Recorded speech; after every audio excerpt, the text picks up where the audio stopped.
Eu falava muito com a equipe, assim, que, mas o investidor está pressionando e tal, não sei quem está pressionando. Eu falava, gente, não é o investidor que está pressionando. Com o investidor, eu chego lá, eu sento, eu converso, eu explico. Agora, você vai lá, Sheik, você vai dar as mãos pro teu concorrente, falar para ele, espera só um pouquinho. Não lança. Isso é muito pior. Não lança, porque eu tenho que demorar um pouquinho mais aqui. Assim, a questão com o mercado, você não tem conversa. Com o investidor, eu sento na mesa e vou explicar. Mas pro Pedro, para o executivo, agora... Pro usuário, né? Não, o concorrente usuário, lançou isso aqui, mas não usa o dele. Espera que eu vou lançar o melhor. Eu sempre falo isso, assim, quando as pessoas começam a reclamar, mas está pressionando muito, está pressionando. Eu falo assim, quem está pressionando é o mercado, gente.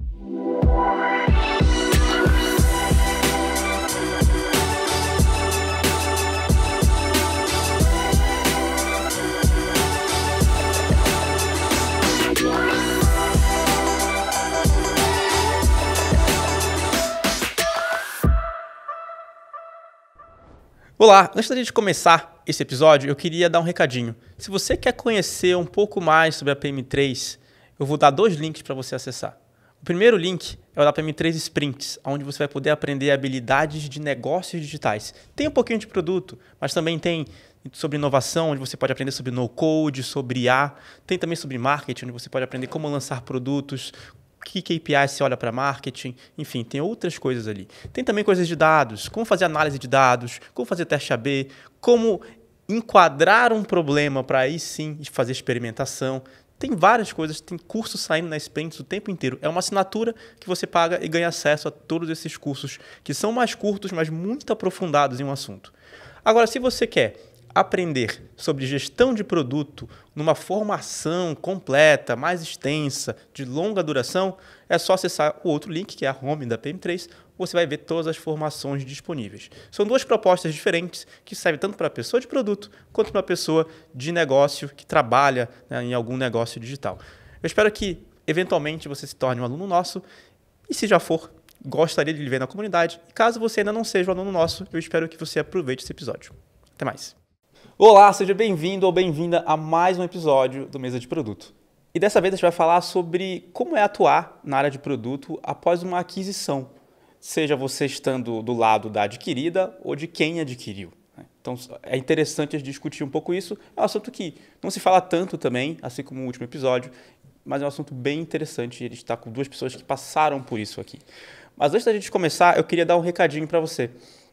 A gente lançou esse ano a PM3 Sprints, onde você pode aprender além de produto. A PM3 é conhecida por cursos de produto, formação de produto, esse podcast é sobre produto, mas nós estamos expandindo isso e agora fazendo cursos de negócios, de marketing, de dados, de inovação, de no-code também, e até mesmo de soft skills e habilidades humanas, né? Como algumas pessoas gostam de chamar. E o que é legal das Sprints? Você paga um valor e você tem direito a todos esses cursos, inclusive aos cursos novos que estão saindo. Então tem curso saindo todo mês, tem curso do Farinaso, inclusive, enfim, tem diversos cursos ali que estão saindo o tempo inteiro. E essa assinatura, que vale por 12 meses, garante, durante esses 12 meses, todos os novos cursos que estão saindo. Então, se você quiser saber mais sobre as Sprints, clica no link aqui, que vai estar na descrição aqui do episódio, seja no YouTube, no Spotify ou outro lugar. E aí você pode conhecer um pouquinho mais. Mas, bom, para esse episódio, no qual a gente vai falar sobre como atuar na área de produto após uma aquisição, a gente está aqui com o Rafael Farinaso, que é Principal Product Manager na Único. Vocês já conhecem, já participou talvez da maioria dos episódios, só perdeu para mim como participante, vai ser o co-host de hoje. Olá, pessoal, bom estar aqui com vocês.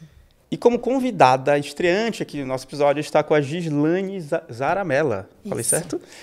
Ela já vendeu a sua startup, a Meio Fácil, para a Neon. Depois atuou ali na Neon como head de produto. E mais tarde ela foi diretora de produto na Justus. E recentemente está como advisor de várias startups e atuando, apoiando essas empresas em diferentes segmentos e diferentes níveis de maturidade. Então, bem-vinda, Gislane. É um prazer ter você aqui. Imagina, eu que agradeço o convite, Marcelo.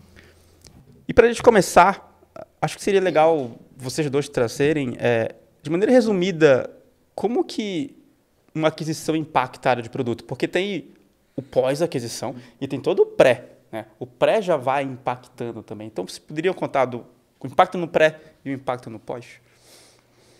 Bom, é uma pergunta, acho que o que não impacta no produto, né? Porque quando a gente está falando de um processo de aquisição, como você mesmo disse, né? Tem toda a negociação pré esse processo. E no nosso caso, né? Então, assim, a Mei Fácil, nesse caso, geralmente é algo muito sigiloso.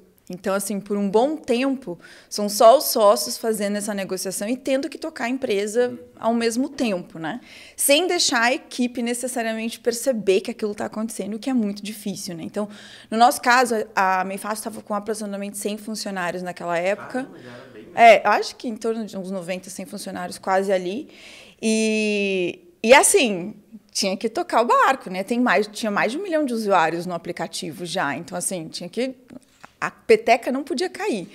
Então, acho que o que a gente fez foi concentrar, por N motivos, o pré, né? Concentrar o máximo possível entre os sócios, para não deixar a rotina do dia a dia da equipe ser impactada. Quando a gente passou por uma aquisição com a Alura também, para mim o mais difícil era a agenda. Chegava o invite, meu Deus, como é que eu faço? Aí tinha que ficar entrando no invite e deixando oculto, né? Exatamente. Minha agenda ficou oculta por alguns 6 meses, eu diria. Mas isso, assim, era fundamental, porque para você fazer uma merge, né, uma fusão de 2 empresas que eram muito jovens, então Mei Fácil tinha 2 anos e pouquinho, Neon 3, então eram 2 empresas muito jovens. Então, assim, a gente fez questão de alinhar muito cultura, e eu vou chegar na questão de produto, porque cultura e a visão de negócio unificada, né? Então, assim, acho que ter passado esse período no pré-aquisição, discutindo muito por que a gente estava fazendo aquela fusão, impactou menos depois, porque a visão de produto estava muito alinhada com o que a gente precisava fazer. Então, acho que esse processo assim, foi muito importante, porque cultura tem a ver com a forma como as pessoas trabalham, mas, assim, acima de tudo, a gente alinhou muito bem a visão do porquê estávamos fazendo aquela fusão, e eu acho que isso fez muita diferença depois no pós. Então, a gente tinha aqui uma Neon muito bem já em banking, né? E com tudo isso muito bem estruturado para a pessoa física, e a Mei Fácil crescendo no pequeno empreendedor, mas com serviços não financeiros, então uma contabilidade simplificada para esse pequeno empreendedor, e mostrando tração nos produtos financeiros. Então, essa fusão, ela tinha, na verdade, um objetivo muito forte de produto. Então, por isso foi a coisa que acho que a gente fez muito bem e que deu certo. Assim. Agora, o que eu acho que mais impactou, acho que depois no pós, porque é redundante aqui, tudo bem, mas foi uma questão assim que você passa muito tempo, acho que, com coisas internas. Então, é ajustar a estrutura. Quando você pensa em produto, tem visão, tem estrutura, rotina, como que a equipe trabalha, como que a equipe não trabalha, marca. Então, assim, por muito tempo, para uma startup, 6 meses é muito tempo, né? Para empresas desse é muito tempo, você passa muito tempo focado em coisas internas.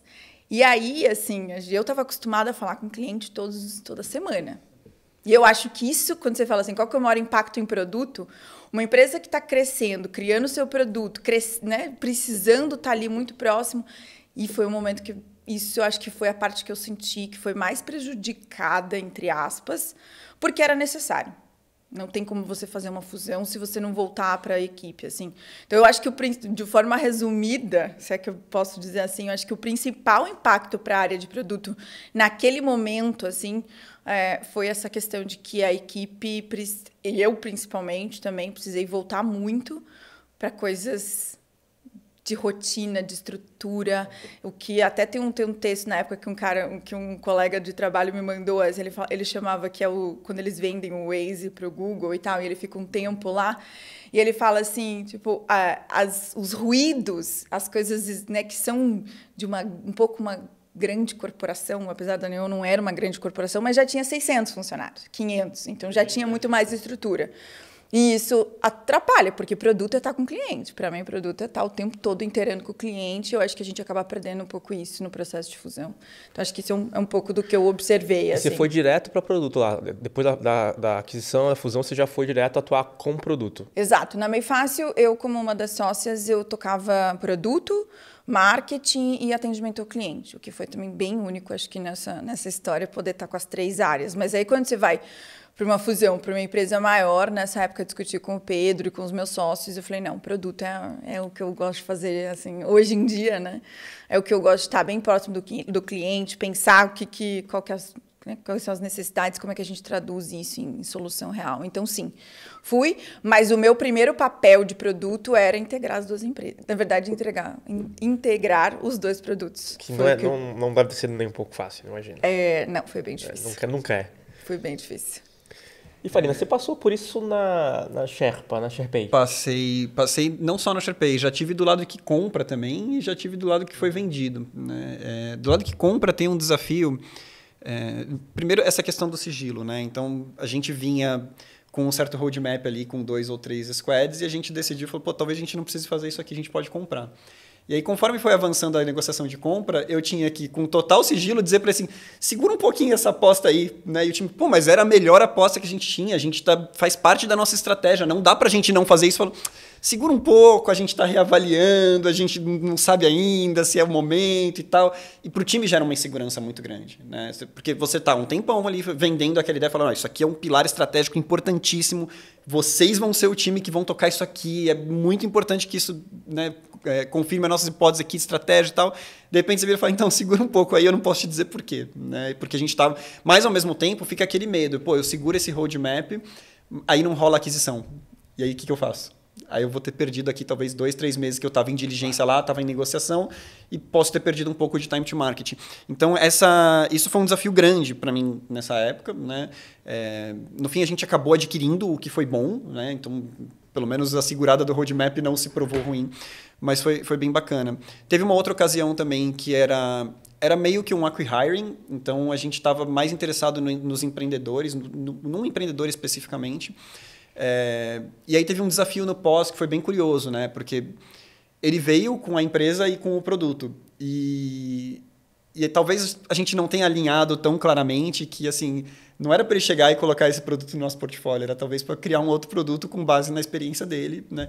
E no começo foi um pouco difícil alinhar, falar, legal, cara, mas assim, não necessariamente a gente vai pegar o teu produto e colocar no portfólio, talvez a gente tenha que construir uma coisa diferente com base em tudo que tu aprendeu nele. E isso foi um pouco, demorou ali 1 ou 2 meses até realmente entender e tal, e até para o próprio empreendedor aceitar jogar o seu produto no lixo, né? Assim, falar, mas vocês compraram a minha empresa. A gente comprou você e a sua empresa, né? Então, isso foi um desafio grande também, né? A questão da indefinição, né, para o time. O time não sabe o que vai fazer, para o que eu estou fazendo, não param, né? Então, no caso da Sherpa, por exemplo, tinha alguns overlaps de produto ali com a empresa que estava adquirindo a gente, por exemplo, base de colaborador. Os 2 tinham essa funcionalidade. Né? A gente estava bem num app onde a gente estava melhorando a nossa a partir do onboarding da ingestão de novos colaboradores. Eles tinham uma que era um pouco mais manual, mas não conheciam a nossa. A gente falou, a gente vai jogar a nossa fora que está melhor só porque eles não conheceram a nossa. Então, você tem que estruturar, de fazer a apresentação do que você já tem, do que eles têm, como envolvia mais de um país. A nossa não resolvia alguns problemas específicos do país de origem deles. Então, essa indefinição, né? O time me perguntou toda hora, mas e aí, a gente para de fazer isso aqui ou a gente continua? Vai usar o deles, vai usar o nosso? Isso aqui vai ser jogado fora ou o deles vai ser jogado fora? Né? Então, isso também foi um desafio grande. Assim. Como você falou, tem muitos desafios, são muitos detalhes, né, para cuidar. Por curiosidade mesmo, acho que vocês 2 talvez tenham acontecido de maneiras diferentes ou até igual, não sei. Quem toma essas decisões? Porque parece aquela história de quase um cachorro ser dono, porque tem várias pessoas envolvidas, vários times envolvidos. Quem decide? Como é que chega numa tomada de decisão de vamos fazer a feature, vamos desligar essa, vamos juntar isso aqui, vamos jogar fora essa parte? Bom, no nosso caso especificamente, assim, quando a gente fez então a fusão, o que aconteceu? A Meio Fácil, a Neon já tinha um segmento PJ, né? Então, assim, acho que depende muito de qual que é a estrutura e qual que é o objetivo que foi setado, que foi combinado lá antes, né? Mas no nosso caso, então, assim, a Neon já tinha um segmento PJ. Mas, de novo, a Meio Fácil chega para ser o segmento PJ da Neon. Então, a gente, como sócios da Meifácio, a gente se torna as pessoas liderando a PJ da Neon e a PF, de novo, deixa rodar, sabe? Não vamos tentar, a gente tentou ao máximo, vamos concentrar o ruído, porque, aí, de novo, as empresas precisam continuar crescendo. Então, as decisões e tudo isso foi muito entre essas pessoas. A gente, então eu, Marcelo, os meus sócios, o Rodrigo e o Pedro e a liderança ali, o Jean, que eram as lideranças da Neon. Então, mas... Não foi tão complicado essa Não decisão. foi tão complicado, mas, de novo, assim...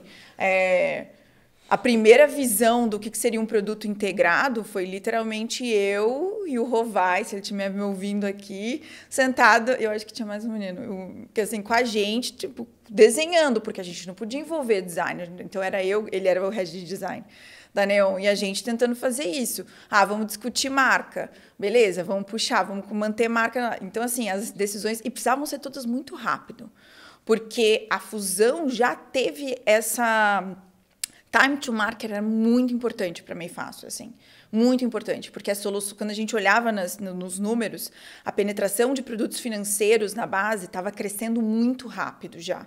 Então, a gente já tinha alguns produtos, mas a gente precisava trazer a conta com muita agilidade. E de novo, assim, muita questão burocrática rodando ainda, mas não pode sentar no mesmo prédio. Falei, galera, vamos dar um jeito, sabe? A gente precisa fazer essa integração. Eu acho que, e a gente de produto recebe muito essa pergunta, quanto tempo vai demorar para lançar? Eu recebi essa pergunta, eu falava, eu não tenho noção de como responder isso aqui. Porque é isso, assim. Então, mas as decisões, inicialmente, eram entre a gente, assim, entre os sócios e as pessoas da Neon. Aí, depois, a gente criou eu chamava uma squad zona, assim, porque eu falava, não, eu preciso criar uma equipe que vá mesclar pessoas das duas empresas e tudo mais, então, para que a gente conseguisse fazer efetivamente a integração dos produtos. Mas foi muito centralizado, inicialmente. O meu foi completamente caótico, assim, eu tô com inveja do seu processo. Não, eu não tô dizendo que não tô dizendo que foi linear, agora eu consigo contar de uma forma linear. É fácil contar a história, né? Agora, dizer que foi linear sentido. não foi. Não, o primeiro problema é que a Sherpa foi comprada junto com outra empresa que a gente não conhecia, né? A empresa que comprou a gente comprou duas ao mesmo tempo. Mas era de outro país, né? De outro país também. Aí era uma empresa de 200 colaboradores comprando duas de 100. Ou seja, na prática, ela dobrou de tamanho, mas com pessoas estranhas, né? Para piorar, toda a liderança de produto, de engenharia e design foi das empresas compradas. Porque geralmente, você perguntou assim, quem decide essas coisas? Quem decide? Quem compra, né? Quem tem o dinheiro, comprou, falou, vocês vão vir para cá e vocês vão fazer desse jeito aqui. Os detalhes vocês vão decidir, mas vocês vão fazer desse jeito. No nosso caso foi, vocês vão vir para cá, vocês vão liderar a área que eu já tenho aqui. E decidam, né? Aí, o que vai ser. Então, ficou uma questão, primeiro, uma questão cultural muito diferente, né? Entre países diferentes, mas principalmente a gente chegando para dizer para o time deles que a gente que está chegando agora vai passar a dizer para vocês como é que vai ser. É foda, hein? Né? E aí aquela sensação do lado deles também, né? De que, assim, vocês nem conhecem nosso produto. Foi a gente que comprou vocês, não o contrário. E aí ficou, né? O time original ficou com aquela sensação de que assim, aparentemente os executivos não estavam felizes com o nosso trabalho, mas eles nunca falaram isso pra gente, né? A gente não tinha nada a ver com isso, mas a galera já estava odiando a gente, porque assim, a gente chegando, tomando decisão, e a galera já odiando a gente, falando, não, vocês não conhecem o nosso produto, vocês estão querendo tomar uma decisão errada, né?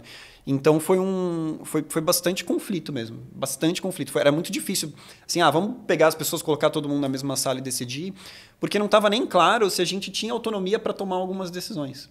A gente falou assim, não, por mim seria assim, mas eu sou a pessoa que vai decidir? Não sei, vai ser você? Também não sei. Fala, e aí, vamos decidir entre a gente? Não, mas e se não for? Então, tinha que levar muita coisa para os founders ainda, sabe? Então, foi bem caótico essa parte. Eu vou trazer um outro ponto de vista. É engraçado que é diferente também. Porque quando a Lura adquiriu a PM3, nem foi aquisição total, o combinado não, vocês continuam tocando tudo sozinho. A gente só quer um pedaço e é isso. Só. E aí, claro, não, mas espera aí, a gente quer uma ajuda aqui no financeiro, principalmente de back-office, que o nosso não é bom. A gente quer uma ajuda no B2B, a gente quer uma ajuda em tal coisa. Tá bom, essas coisas a gente consegue apoiar, mas a operação é isolada. E aí, claro, a gente já está um tempo junto como empresa e a gente vai afinando onde tem mais sinergias e dobrando esforços ali. Mas o primeiro ano, eu diria, a gente fez pouquíssimas coisas juntos. Pouquíssimas. por um lado, foi um approach bom, porque a gente conseguiu manter a cultura, ser bem cirúrgico no que a gente vai fazer junto. Não tinha... Agora, mais recentemente, a gente está testando algumas coisas de produto mesmo, assim, até técnicos junto, mas 2 anos e meio, 3 anos depois, é muito tempo depois. Eu acho que isso faz muita diferença, a gente entendeu? consegue ir com calma. Eu cheguei, na época, a gente foi estudar como fazer, sabe? Como fazer, o que a gente precisava olhar, porque tem empresas especializadas em fazer o M&A, né? Fazer a fusão ali. Mas isso vai dinheiro, de novo. Você não está querendo colocar uma startup, uma empresa crescendo, você não quer colocar dinheiro nisso, você quer colocar dinheiro em cliente, certo? Então, mas no nosso caso, Marcelo, a proposta toda era exatamente fazer a integração dos produtos. Então, contando que... E aí eu acho que a questão do alinhamento da liderança é muito forte. A nossa mensagem como um todo, assim, entre as duas empresas, era muito forte para todo mundo. Então, 1 mais 1 igual a 11. Tinha as bexiguinhas espalhadas pelo escritório e tal. 1 mais 1 igual a 11. Porque era uma soma. E isso fez muita diferença para que as pessoas acreditassem, porque era verdade. Então, acho que o alinhamento nosso ali, o namoro que aconteceu longo entre os sócios, fez muita diferença para depois. E agora, quando você está fazendo a integração de produto, era isso. Assim, o meu desafio de produto, assim, a visão era muito clara. A gente queria trazer serviços financeiros porque a proposta da MEI Fácil era ser o que a gente chamava de one-stop shop para o microempreendedor, para que ele conseguisse. Então, ser o banco do MEI dentro do nosso aplicativo. A nossa marca era mais forte que o microempreendedor. Então, na hora, a gente falou, bom, e aí, o que a gente faz? A gente estudou e fez só o endosso. O desafio real era técnico ali. Então, como é que eu... E aí, assim, porque eu precisava pegar todo um back-end Neon, transformar aquilo em coisas, em APIs e serviços, e que aquilo fosse consumido de forma segura, porque a gente está falando de serviços financeiros, dentro de outro aplicativo e de outra estrutura. Então, assim, o desafio técnico era muito grande. É por isso que até você falou mais cedo, né, que você começou a olhar mais para dentro, imagino que por todo esse desafio técnico. Exatamente. Porque, assim como o Farinazzo falou, antes da fusão, eu tinha uma squad já olhando para a conta. A gente estava avaliando outros fornecedores e tudo mais. Eu já estava fazendo discovery, a gente já estava fazendo isso. Então, acho que foi difícil, né? Você chegar para a pessoa que estava tocando isso e falar, então, sabe o que é? A gente vai ter que voltar uns 6 meses de discovery e a gente vai fazer. Mas, de novo, tudo que a gente fez com o cliente... Eu falo, o baldinho cliente estava bem cheio, assim, porque a gente já tinha feito muita entrevista e muito sobre isso, assim. Mas sim, ficamos muito tempo focado em como fazer isso tecnicamente falando, assim. Acho que eu nunca precisei falar tanto e estar tão próximo de engenharia, porque era isso, eu tinha que chegar lá e falar, por que a gente vai demorar 4, 6, 7, 8 meses? E os desafios, o porquê disso, geralmente era muito técnico. Era muito técnico. E quais outras oportunidades foram surgindo? Imagino que devem ter surgido outras ao longo. Assim, teve aquisição, vocês fizeram o plano inicial, mas foram surgindo outras oportunidades que vocês falaram, a gente podia ter feito isso aqui, a gente pode fazer isso aqui, e vocês foram... Mais especificamente no produto? No produto, ou então não. Não, foram surgindo várias outras coisas, sim. Mas, de novo, assim, a tese de negócio da MEI Fácil, e contando que se você olhar hoje na Play Store, continua o mesmo aplicativo, a mesma marca, eles acabaram de lançar tem a conta agora. Eu lembro muito tempo atrás, nem tinha conta. Então, a conta a gente lançou da integração, né? Que esse era o grande objetivo, porque só a conta, ser o banco do MEI, já era um grande... Então, assim, as oportunidades foram surgindo muito mais entre pensar, será que agora a gente consegue fazer um premium MEI Fácil?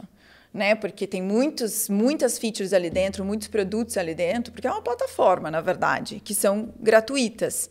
Então, modelos europeus, por exemplo, eles empacotam serviços não financeiros com os financeiros e você consegue fazer um modelo até de subscription. Então, quando a gente chegou a poder olhar isso, e por que a gente olhou isso? Porque na Neon tinha um programa era tipo de reward, alguma coisa assim, e que a gente conseguia falar, tem gente que vai conseguir engajar mais aqui e tal. Então, assim, começou a surgir. Mas, de novo, demorou um tempo, porque era tão focado em fazer aquilo que precisava fazer, tão focado, assim, cara, é essa tese de negócio, é isso aqui a nossa visão de produto, porque, de novo, tese de negócio e de produto nesse momento é muito parecido ali. Mas, assim, foi muito tempo para dentro. Legal. Acho que sempre tem, né? Coisas. Eu gostei do 1 mais 1 igual a 11, porque é isso, né? Você não está só juntando 2 produtos, você está destravando, às vezes, novas possibilidades que você não tinha pensado, que não seriam possíveis, né? Junto com esses 2 casos, se as empresas não tivessem se juntado. Né? Mas, principalmente, eu vi isso acontecendo mais do lado da empresa que compra mesmo, né? Então, a nossa tese ali, a gente tinha um produto muito forte para um determinado público e a gente estava comprando uma empresa que tinha um produto e um conhecimento, um produto que a gente poderia jogar fora, mas um acqui-hiring, né, que tinha bastante conhecimento num outro segmento. E a nossa tese passou a ser unir esses 2 segmentos e não só estar nos 2, mas também possibilitar que os 2 lados do balcão se conversassem e possivelmente vislumbrar um marketplace lá na frente. Né? Então, isso foi bacana, assim, acho que deu uma aprofundada no que a gente tinha de visão de produto e de estratégia. A gente sabia que ia demorar para executar, porque a gente primeiro ia ter que criar um novo produto para esse novo segmento, pegar toda a experiência dos empreendedores que a gente estava trazendo para criar esse produto, alavancar, e aí depois a gente pode fazer eles se conversarem. Então, era uma coisa no horizonte ali de 3 para 5 anos. Mas destravou algo que a gente não destravaria se não tivesse comprado, sabe? E a adaptação da... Você ia falar? Não, é que eu lembrei de uma outra coisa que surgiu, que você falou agora de oportunidade, porque, né, então a gente tinha lá o microempreendedor, que é o formalizado, dentro da Meio Fácil. O pessoa física da Neon também tinha uma característica de ser o autônomo, muito forte. E a gente, de novo, com as duas... Informal, aí, o autônomo informal. O autônomo informal. Entendi. Então, o que a gente... E foi uma discussão que voltou. E agora, o que a gente faz com isso? Será que a gente tem a oportunidade de fazer um único app, né? Que é a forma de chegar no cliente? Porque daí a gente começa a ter sinergias. Mas... Porque quando eu estou falando, por exemplo, de adquirência, né? A maquininha... Peraí, o formalizado precisa da maquininha, o informal também tem a maquininha. A PagSeguro está pegando esse cara. Então, assim, isso foi uma coisa que surgiu inclusive, que poderia mudar completamente a visão do que a gente estava fazendo. E a gente precisou tomar uma decisão de, cara, a gente não consegue fazer tudo agora. Porque parece muito bom, parece fazer muito sentido. E, se duvidar, essa discussão deve acontecer lá até hoje. Porque... existe essa sinergia entre esses 2 clientes, que nada mais é do que um cliente que começa talvez aqui e que ele segue uma outra jornada. Então, essa foi uma que assim, a gente precisou não colocar a mão, porque precisava tomar uma decisão e seguir um foco. Assim. Isso é mais difícil, né? Nossa, muito. Não priorizar. Muito difícil. Muito difícil, porque, de novo, assim, você fala, será que poderia ser ainda maior do que é hoje? Você não sabe isso, né? Tem uma máxima que eu gosto sobre priorização, uma frase que diz assim, se não está doendo, se a despriorização não está doendo, é porque não está despriorizando direito. Tem que doer. Concordo 100% com isso. Focando. Muito, muito. Porque essa doeu muito, assim. Imagino. Eu e o Rovai, a gente que era o head de design, a gente falava, vamos fazer side job. Só um pouquinho. Eu não consigo. Toda sexta o time trabalha nisso, Eu falei, né? eu não tenho condições físicas de fazer nada que seja além disso, assim. Mas essa doeu bastante naquele momento. E a mudança cultural? Naturalmente, né, acontece. A empresa age de um jeito diferente, coisas que você gosta, coisas que você não gosta, coisas que você prefere. Como é essa adaptação cultural? Porque eu acho que tem adaptação cultural para os fundadores, né, para os sócios, e tem também adaptação cultural para os colaboradores. Né? Como é que foi isso no processo de você falar ainda como colaborador e ajudante como fundadora também? Olha, como colaborador, a primeira mudança drástica a gente estava numa empresa que falou para a gente, quando a gente entrou, que é remoto e vai ser para sempre. Né? E a gente estava sendo comprado por uma empresa que falou, galera, é bom vocês voltarem para o escritório logo. Caraca, já foi um impacto forte. Então esse foi um primeiro impacto. Assim, eu lembro que todo dia alguém me perguntava, mas e aí, vai continuar remoto? Então, a gente está fazendo o possível, né, e tal. Mas era muito difícil, porque a empresa era de fora do Brasil. Eles já tinham, antes de comprar a gente, já tinham contratado 3, 4 pessoas aqui no Brasil e já tinham um escritório aqui no Brasil rodando. Né? E eles estavam com essa expectativa forte de que, assim, não, então vocês vão começar a frequentar o nosso escritório aqui do Brasil. Né? E a gente falou, cara, não vamos. Né? Primeiro que era no Rio de Janeiro, o nosso time estava completamente espalhado. A maioria era São Paulo, eu lá em Florianópolis, perdido, enfim, todo mundo super espalhado. Né? E aí eu comecei a receber, assim, né? E aí uma das coisas que valorizou o nosso passe era o nosso time. Mas aí você começa a ouvir do time assim, cara, se for presencial, eu vou embora. E você está falando lá, né? Você está prometendo lá que você está levando um time de alto desempenho. E daqui a pouco você vê esse time falando, não, nessas condições eu não fico. né? Então, essa foi uma primeira mudança cultural muito grande. Tinha diferenças gritantes também nos processos de agilidade de produto. Assim, o Brasil está muito mais avançado em relação a outros países da América Latina. Muito mais. Não só de produto, como de agilidade mesmo, né? Ainda tem muito waterfall lá fora. Né? Então, ainda tinha muita promessa, roadmap mesmo, cronograma, sabe? Enfim, data diária. Com data, etc. Predecessor, sabe? Essas coisas. E a gente começou a ser cobrado disso também. Né? E a gente falou, pô, peraí. Né? Por um lado, vocês não me chamaram e falaram que nós, adquiridos, somos os novos líderes de tech. Então, deixa a gente dizer como foi. Não é como vai ser, não. Vai ser desse jeito aqui, cronograma. Né? Mas você não está confiando na minha liderança? Eu estava fazendo desse jeito. Né? Então, teve essas questões. Teve algumas questões bem difíceis. Né? Então, algumas discussões que desembocaram em, assim... eu falei, a gente estava fazendo desse jeito. Falei, e aí vocês precisaram ser vendidos. Né? Então, você ouve um negócio desse e fala, claramente existe uma diferença cultural. Porque da empresa de onde eu vim, eu jamais tomaria uma patada dessa. Né? Então, foi bem... Era uma diferença muito grande cultural. Isso que vocês fizeram, né, de alinhar a cultura antes, garantir que estava alinhado e tudo mais, no caso, quando eu fui comprado, nunca teve. Mas quando eu estava na empresa, na Involves, né, que comprou a empresa, isso tinha muito forte. Né? A Involves sempre teve a cultura como um dos principais pilares ali da empresa. Então, era critério de no-go de aquisição. Se a gente visse que não tinha fit cultural, não vamos comprar. É que nunca vai ter uma cultura, nunca vai ser igual a cultura, mas se ela for próxima, sim, é ok, mas 100% igual nunca vai ser. Então, a gente teve no-go cultural, né? Não só na Involves, já participei de no-go cultural, assim, né? E é isso, acho que tem essa questão. Né? Teve um no-go que foi bem traumático, porque os empreendedores se afobaram e avisaram o time. E aí depois a gente teve que dizer que não ia rolar. Então era um time pequeno, 10 pessoas. Assim. Então eles ainda tinham aquela questão de todo mundo ser muito amigo e tal, e espalharam para as 10 pessoas, 12 pessoas da empresa que ia rolar. E foi um no-go também, o processo estava muito avançado, mas a gente acabou dando no-go já bem avançado do processo, bem perto de uma concretização. Esse foi super difícil, né? Não foi cultural o no-go, não teve nada a ver com cultura. Mas é isso, essa questão cultural. Então você vê, né? De um lado você tem uma empresa grande que tem processos de sigilo, de privacidade super fortes, de outro lado você tem uma empresa que todo mundo amigo se vê no final de semana e a notícia vazou tranquilamente de quem... Né? E aí do seu lado também você está pensando assim, pô... complicado, né? Porque eles vão ter que chegar aqui e vão ter que entender que não é assim que funciona, né? Então, essa questão cultural é super... pode dar errado tranquilamente, assim, a aquisição. Tanto que o que a gente vê, geralmente, geralmente, as pessoas-chave, né? Tem um contrato ali de ficar ou 6 meses ou 1 ano. Quando tem desalinhamento cultural, a pessoa sai com 1 ano e 1 dia, né? Acho que a gente fez esse trabalho prévio entre os sócios, mas depois a gente, na época, assim, a Neon já tinha, de novo, um RH estruturado. Acho que o nosso maior choque foi essa questão mais de estrutura mesmo, porque, de novo, quem estava com a gente na Meio Fácil... E nós também como sócios, né? Você pula uma fase da evolução da empresa, né? Que é de você sair de 100 para, de repente, estar numa empresa de 700 funcionários, ou, sei lá, a combinação das duas. Então, mas eu lembro de eu, como sócia, sentar com a Aninha de RH e falar, cara, vamos bater os valores, um a um. O que isso significa para Meio Fácil? O que significa para Neon? Então tá bom, como é que a gente faz isso em conjunto?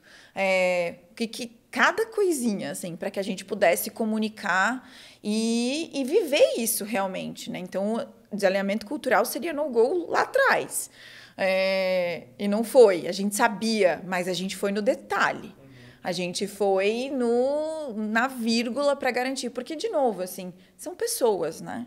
As pessoas estão com medo de perder seus empregos. As pessoas estão com medo de... o happy hour que tinha não tem mais, a reunião ou aquele formato de trabalho. Eu tinha também. A gente, na Meio Fácil, já tinha começado a fazer contratação de desenvolvedores. Quer dizer, eu já tinha equipe que ficava dentro da universidade, lá perto de Londrina. Então, eu já tinha equipe de desenvolvedores fora. E a gente tinha acabado de começar a contratar fora de São Paulo. Então, e fora de lá. Então, eu tinha gente, sabe, em vários lugares, Goiânia e tal. Então, e a Neon era 100% presencial também. Então, mas a gente fez uma FAQ, eu lembro até hoje, assim, cada pergunta, tipo, clínica de objeção. Isso eu aprendi lá no nos primórdios Legal. ainda de Banco Real, Santander. Assim, quais eram todas as perguntas, e geralmente voltadas à cultura, a trabalho, a emprego, que as pessoas poderiam ter? Transparência na veia para que isso pudesse funcionar, assim. Mas, de novo, não vou dizer que... E outra, a Meifast tinha uma questão, foi uma startup, né, por um bom tempo, voltada muito com a questão do impacto social que a gente tinha na vida do microempreendedor. Então, muitas das pessoas que estavam com a gente, da equipe, tinham isso no coração, assim. Não, a gente faz isso porque a gente melhora a vida do microempreendedor. A gente faz isso. E a gente falava, cara, a gente não pode perder isso, né? A gente perde as pessoas da equipe. Assim, era muito claro. Sentava... Mas isso do impacto nem acho que é só a equipe, né? Você perde... Acho que até a comunicação fica diferente se você tira isso. Aí gera menos impacto no brand, gera menos... A gente fez... Assim, de novo, acho que... Por isso que deu tanto trabalho, assim. Eu falo que eu liderava produto e tal, mas mais do que isso, eu tinha um papel de liderança muito forte. O Marcelo e os meus sócios, a gente fez isso com muito cuidado.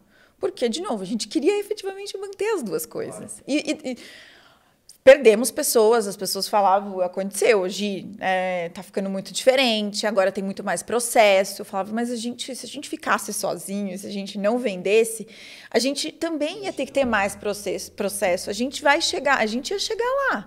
Agora, na verdade, abraça, porque alguém já fez por nós. Por exemplo, agilidade. Eu não tinha equipe de agilidade na Meifast. Não era a gente que tocava, decidia ali como é que ia rodar o dia a dia e tal. De repente, eu chego e tem toda uma equipe de agilidade.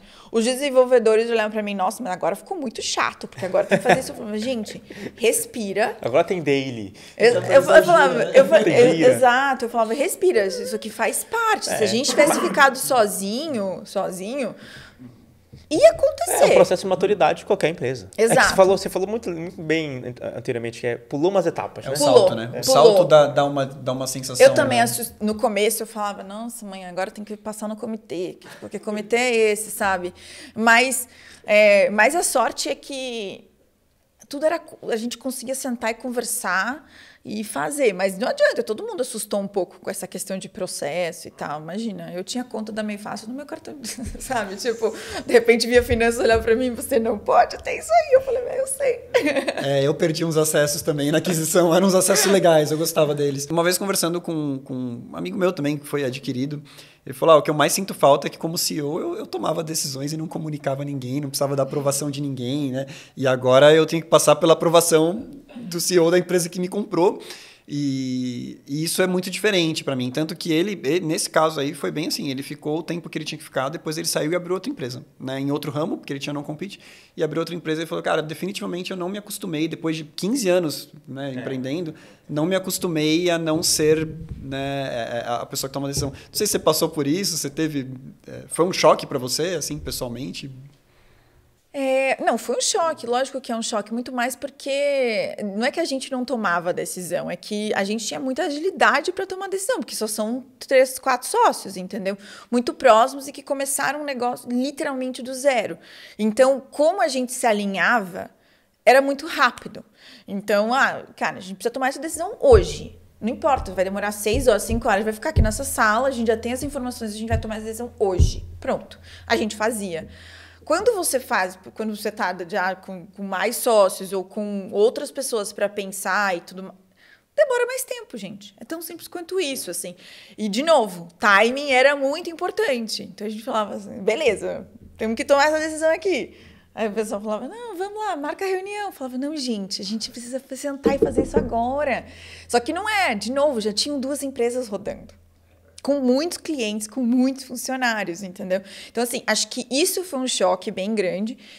E aí, logo depois veio a pandemia. Então, ainda para ajudar, onde a gente tinha que, assim, colocar muita coisa junto e fazer tudo muito integrado, assim. Então, mas que foi bom. Na verdade, de novo, né? Então, não tinha remoto na Neon, tinha na Meifast. De repente, veio a pandemia e todo mundo ficou remoto, entendeu? Um problema mesmo. Mas vários novos. Capaz, mas vários novos. Mas... é isso, assim, acho que eu senti muito mais a perda essa coisa do... Porque eu continuava opinando, e imagina, e principalmente com relação à conta e que caminho seria o PJ da Neon naquele grupo, era algo que a gente estava liderando. Mas mesmo assim, a gente precisou aprovar. Eu acho que essa é a diferença. É que depende de como foi esse caso aí que você citou do CEO que não gostou. Acho que depende de como é alinhado. No nosso caso da PM3, a gente toma... Claro, tem decisões, se a gente quiser comprar uma empresa, a gente tem que falar com todo mundo do grupo. Mas decisões que não chegam nesse nível, não precisa. No caso, ele era CEO, ele virou diretor, né? Então, ele ganhou uma camada... Aí ganhou a camada. A ser convencida das ideias dele. É diferente. Né? A diferença é você convencer seus sócios ou você convencer o seu chefe. Porque você falou, botava todo mundo numa sala e decidia. Essa pessoa não estava na sala. Ele tinha que criar o racional e levar e submeter a decisão dessa pessoa. Ele falou que isso foi bem, bem complicado. E eu queria perguntar, principalmente para você, Gislaine, se tiveram erros que você olha hoje, putz, isso foi um erro, eu faria de um jeito assado ao God, não faria do jeito que foi. Muitos erros, com certeza. Então, imagina. Muitos erros. Os que você pode falar. Eu falava aqueles que são assim, publicáveis. Eu falo assim, como empreendedor, você tem certeza, você está errando todo dia. Normal. Um pouco. Mas... Se você não tiver a humildade de saber que você está errando, é um problema. Nossa, não, eu tinha certeza absoluta que eu estava errando todo dia. Na fusão, então... Mas, assim, eu acho que... A gente falou de empresas que tocam integração e tal, que parece que é um valor não justificável para alguém naquele estágio.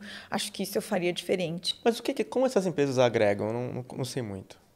Porque, assim, uma coisa é você sentar e tomar a decisão. Outra é você ficar mapeando o que é aqui e o que é aqui. Como é que faz aqui, como é que faz aqui. Assim, tem muito hard work primeiro para depois você tomar a decisão de como será. Para essa empresa, ela só faz um mapeamento de quê? De processo ou processo, técnico? Aí depende do que você contratar. Ele já tem todo o checklist, tem né? todo, então, vamos olhar exatamente. no time jurídico dos dois, o que cada um faz. Tem overlap, não tem overlap. Sabe aquela história de eu nem sei o que eu não sei? Aconteceu muito isso com a gente. E assim, eu já fui lá atrás do Santander Real, participei de integração muito próxima, mas, gente, não.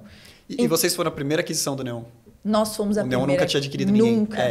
Eles também estavam aprendendo. Eles também estavam aprendendo. Esse é o ponto. Então, eu acho que, assim, de forma muito prática, hoje eu teria um pouco mais de ajuda de especialistas para poder fazer isso, de novo, para agilizar. Porque senão, quem vai perder tempo fazendo isso? Vai ser a sua equipe, que deveria estar integrando o quê? Produto, cliente, esse foco. Então, isso é uma coisa. E eu acho que depende muito da estratégia, como você disse aqui, da PM3, assim, que tem no grupo. Se eu pudesse manter, talvez, que nem meio fácil foi... Até hoje é outro aplicativo. Será que dá para manter por um tempo mais apartado? A gente tentou, não foi possível porque o nosso tinha integração de produto muito forte. Acho que era core de vocês, né? Era core fazer isso. Exato, assim. Agora, ter consciência de que vai consumir. Então, acho que isso foi algo que hoje em dia eu pensaria com muito cuidado, assim. Será que eu preciso integrar desde o início? Será que eu consigo fazer uma célula apartada? Porque no final você não quer perder a agilidade. Acho que, de novo, eu estou pensando no negócio aqui. E quando o Paulo conversou com a gente, o Paulo CEO da Alura, uma das coisas que ele trouxe foi isso. Eu não quero integração. E eu quero que vocês mantenham a cultura, mantenham a velocidade. E eu fico pensando, imagina, a gente era menor do que hoje na época, mas imagina se a gente fosse colocar as pessoas num processo que elas não conhecem, que passaram por isso. Claro que vai ficar mais lento, vai ter gente batendo cabeça, até se ajustar, é óbvio. Então eu acho interessante se der, né? Eu acho que no caso de vocês era mais difícil fazer pelo... Exato. Acho que, assim, no nosso caso, dado que eu tinha uma integração core muito forte, acho que um acerto foi ter criado essa squad com duas equipes e manter as outras tocando os outros produtos, deixando claro, galera, não deixa a peteca cair enquanto a gente está focado em fazer isso aqui. Então, eu tinha era uma squadzona mesmo, assim, 2 PMs, um de cada que veio da Neon, um que veio da Mefaz. O pessoal de design integrado, o pessoal de tecnologia. Eu precisava das pessoas das duas equipes, e isso deu muito certo. Mas aí, a gente vai entrar em várias teorias de produto. Era uma squad com 30 e poucas pessoas. Numa área, quase. Mas se precisa. Precisa. Eu acho que, assim... Não tem... pagamos vários preços porque não cabia, como é que é? A pizza não dava para dividir, não, entendeu? Mas fez muita, acho que foi essencial, assim. Então, acho que vários preços foram pagos por ter uma equipe tão grande, ter que fazer isso e tal, mas acho que isso foi você perguntou de erros, mas eu lembrei desse acerto, assim, mas que trouxeram muitas consequências, né? De tocar uma squad de 30 e poucas pessoas, eu acho. Mas vocês nem dividiam em duas? Era tipo planning com as 30, era tudo com as 30 mesmo? Inicialmente, sim. Caramba. Aprendendo com o flow, assim, eu falo, eu acredito muito assim, os métodos e tudo, todas as ferramentas que a gente tem servem para a gente conseguir moldar naquilo que a necessidade precisa. Era o contexto de vocês. Era o nosso contexto. Então, sim, começamos desse jeito. Aí eu olhava e falava, gente, essa daily, com todo mundo levantado aqui no meio do andar, com 30 pessoas, não eram 30 porque tinha gente remota, mas assim, acho que não vai dar muito certo isso aqui por muito tempo. Então, eu comecei a incluir reuniões e, bom, anyway, a gente foi aprendendo também com o processo. Mas é bom isso também, porque por um lado faz as pessoas se conhecerem, né? Por um lado as pessoas se conhecem, tem a relação, tem algumas vantagens aí. Eu acho que vale o trade-off, assim, apesar de, é contra as boas práticas. Acho que vale super o trade-off. Por isso, as pessoas se conhecerem, você tem entendimento compartilhado, você fala uma só vez, não é... Sabe, às vezes você quer manter as reuniões mais enxutas, mas você não consegue garantir que o desdobramento, né, que aquelas pessoas estão desdobrando para suas áreas. Dá um baita problema de comunicação exatamente no momento em que tudo que você não pode ter é um problema de comunicação, porque está tudo caótico. Eu super... gostei da ideia, assim. Acho que também temporário. Mas de botar 30, 40 pessoas na sala e falar, não, agora vocês são um time, pelo menos por um mês. Né? Depois, quando as coisas começarem a quebrar, a gente separa vocês. Mas, enquanto isso, a gente está disposto a pagar o preço da dor de 40 pessoas numa daily, 30 pessoas numa daily, porque o valor que isso vai entregar é bom, assim. Né? Acho que eu vejo bons olhos. Assim. E no teu lado lá, Farina, você viu mais alguns erros? Cara, talvez o trauma maior tenha sido cultura, né? Então, acho que o maior erro é difícil eu te dizer assim, deveria ter sido um no-go. Acho que é difícil dizer isso. Mas talvez mais clareza, sabe? De papéis, de responsabilidades. A gente também foi a primeira aquisição, né? E eles decidiram logo comprar 2 empresas de uma vez só. Nunca tinham comprado ninguém, compraram 2 empresas de uma vez só. Então, era um triângulo de integração. Que tinha cada uma dessas 2 com a empresa mãe que comprou, mas essas 2 entre si também, porque ali as camadas de liderança iam ter que trabalhar juntas. Né? E estavam se conhecendo naquela hora. Então, não sei, acho que foi esse ponto assim, de integração, talvez uma empresa especializada nisso ia mapear com muito mais tranquilidade, talvez ia aconselhar não fazer as 2 aquisições juntas, falar, compra essa aqui, depois você compra essa, sabe? Ou talvez compra as 2 porque está com dinheiro na mão, mas faz as integrações de tempos separados. Então, a parte de integração foi muito difícil, né? E as responsabilidades não estavam claras. Eu tinha, às vezes... decisões que eu achava que precisavam ser tomadas que eu não sabia se eram minhas. Nossa. Sou eu que decido isso aqui? Se for eu que decido, está decidido, mas sou eu mesmo, né? Então, às vezes ninguém sabia. Então você se vê assim numa situação em que você não sabe se você vai conseguir cumprir as promessas que você está fazendo para o seu time, né? E como líder é uma situação muito delicada, né? E assim, eu vou dizer, os detalhes você não consegue avaliar os detalhes do detalhe do detalhe antes de você fazer. Demorou muito mais tempo do que qualquer pessoa tinha imaginado. E que eu sou a pessoa que, quando alguém me pergunta de cronograma, eu sempre coloco lá uns percentual a mais, gordura para cá. Mas era muito difícil estimar qualquer coisa. E a hora que você vai no detalhe do detalhe do detalhe... demorou muito mais tempo do que a gente tinha planejado. Imagina. Então, não sei se, assim, de certa forma é um erro, porque, de novo, o time to market era importante. Então, se demorou muito tempo, alguma coisa, até como decisão estratégica, e eu falo, o que eu poderia ter feito de diferente como produto? Só que quando você vai lançar uma conta... sabe, vai lançar sem um cliente poder ver um extrato, não tem muito como, entendeu? Assim, é aquele tipo de produto, que nem insurance que eu estava há pouco tempo, assim. Para você ter um MVP ou alguma coisa que comece a gerar um pouco de valor para o usuário, você tem que fazer muita coisa por trás.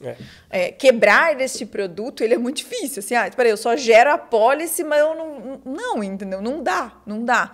E olha que eu sou boa de enxugar as coisas para pensar o que faz sentido, assim, mas na conta era a mesma coisa. Mas tem mercados maduros, e acho que insurance e banking, tudo são mercados maduros que a barra já é alta para entrar. alta. Então, os must-have são muitos, são né? muitos, Muito must-have, assim. Eu falo isso, assim, para o pessoal para as startups que eu tenho conversado, que estão começando, eu falo, olha, esse tipo de produto tem regulação, sabe? Você não é que você vai lá e coloca o MVP no ar, tá funcionando. A Meio Fácil, a gente começou com um sitezinho bem simples no ar, porque a gente tinha falido uma empresa antes e falou, cara, MVP do MVP do MVP, eu tenho que ter vergonha do que está indo. E eu tinha muita vergonha do que estava indo para o ar, mas a gente conseguiu colocar em uma semana. Legal. Então, assim, os detalhes, quando você fala, eu estou comprando essa tecnologia aqui para integrar, essa aqui, ou cuidado, assim, cuidado, porque coloca na conta que vai demorar mais do que você até imaginou, porque vai demorar. Nossa, é verdade. E da posição de estar na empresa que compra, né? Geralmente eu recebo essa pergunta do time de executivos, assim, né? Em quanto tempo vai estar integrado se a gente trouxe? Você está lá defendendo, não, acho que a gente tem que adquirir essa empresa. E em quanto tempo vai estar integrado? Sei lá, pô. Eu nunca li uma linha de código dos caras. Sei lá, não sei. Aí sim, não, para isso eu preciso fazer uma análise do código deles. Mas aí eu preciso envolver uma pessoa de engenharia aqui e uma lá. Não, é sigiloso, não pode. Falo, pô, então eu não consigo estimar. Não, você imagina do ponto de vista do investidor, que acabou de aportar um capital para fazer a compra da empresa. Então, assim, a cada comitê com o board, lógico que eles iam para mim, e aí, Gi? Eu falo, vem aí. Então, assim, e eu entendo do lado dele ele te fazer essa pergunta, né? Porque, assim, no final é um investimento, né? Agora, a verdade eu não sabia responder. Não, muitas vezes a gente já não sabe ter essa previsibilidade do dia a dia do produto que a gente está ali atuando da mesma coisa. Imagina numa aquisição que tem integração. Mas eu não acho, como você falou, eu não acho que a solução é o investidor não pedir data. Eu acho que essa é uma tensão que tem que acontecer. Tem. Né? Eles Concordo. cobrarem, Sim, né? Quanto tempo vai estar integrado, Concordo. enquanto tempo vai estar integrado. Né? Não é assim, não, se eles pararem de cobrar vai estar tudo lindo. Não vai estar tudo lindo, vai demorar muito mais. Né? Não, e a gente também ficar prometendo data assim do nada também não está certo. Então, acho que tem que ter essa tensão mesmo. Eu acho que tem que ter, e talvez, não só para a gente ser mais rápido nem nada do tipo, mas é para também fazer eles pensar, olha, fulano, se precisa da data do dia 15, a gente consegue fazer desse jeito que não vai ter tudo. E aí, a gente quer não ter tudo? Aí entra naquelas conversas de negociação com o stakeholder. Eu falava muito com a equipe, assim, que, mas o investidor está pressionando e tal, não sei quem está pressionando. Eu falava, gente, não é o investidor que está pressionando. Com o investidor, eu chego lá, eu sento, eu converso, eu explico. Agora, você vai lá, Sheik, você vai dar as mãos pro teu concorrente, falar para ele, espera só um pouquinho. Não lança. Isso é muito pior. Não lança, porque eu tenho que demorar um pouquinho mais aqui. Assim, a questão com o mercado, você não tem conversa. Com o investidor, eu sento na mesa e vou explicar. Mas pro Pedro, pro executivo, agora... Pro usuário, né? Não, o concorrente usuário, lançou isso aqui, mas não usa o dele. Espera que eu vou lançar o melhor. Eu sempre falo isso, assim, quando as pessoas começam a reclamar, mas está pressionando muito, está pressionando. Eu falo assim, quem está pressionando é o mercado, gente. Nubank estava lançando conta de e-mail, entendeu? Então, assim, e aí? A gente vai ficar aqui? Não, então eu costumo falar muito isso quando as pessoas reclamam de pressão de investidor ou qualquer coisa. Falando de investidor, ele só está querendo ajudar, acredita em mim. Assim. Ele quer mesmo que ia ser pior sem ele, né? Exato. Mas é porque às vezes é importante lembrar disso, né? Farina, você tem mais alguma pergunta? Não, cara, adorei o episódio. Ficou legal, muito legal. Ficou legal. Gilane, muito obrigado por estar participando. Farina, obrigado de novo por mais um. E para você que ficou aqui até o final, dá um like nesse episódio, assina o canal e compartilha com mais pessoas. Acho que ficou bem rica a conversa. Compartilha com aquela pessoa que você sabe que quer comprar uma empresa ou acabou de ser adquirida. Enfim. Ou a pessoa de produto que está passando por isso, de qualquer um dos dois lados. Assim. Exatamente.